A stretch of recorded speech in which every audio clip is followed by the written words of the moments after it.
I want to address a question I get asked from time to time when it comes to lab ranges, specifically blood. I'm talking. I'll have clients come on and they have the option of trying to get all the blood markers that I need from their doctor. Usually they can't get all of them, but they try. And they'll come back and they'll say, oh, I only have a couple things out of range, only a couple things that aren't normal. But then when I go and analyze the blood work, there's a lot that's out of my ranges, right? And so what's the difference and why is that so different?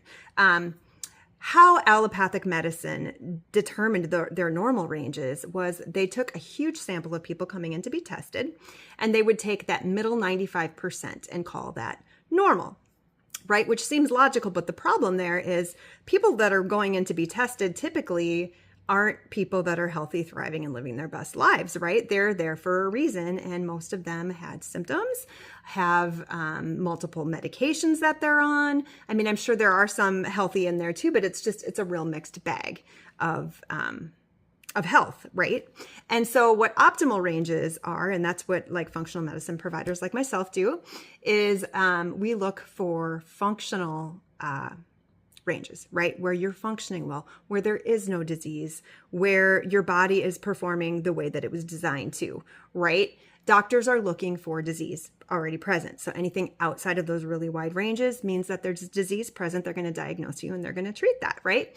Where we're looking more for how can we optimize your health? How can we catch disease before it even starts? If we can, how can we reduce your symptoms? Because you are going to be symptomatic in normal range when it comes to allopathic medicine. I have seen, let's take ferritin, for example. I've seen people come in with like a 5 or 6, and that is in range on their labs.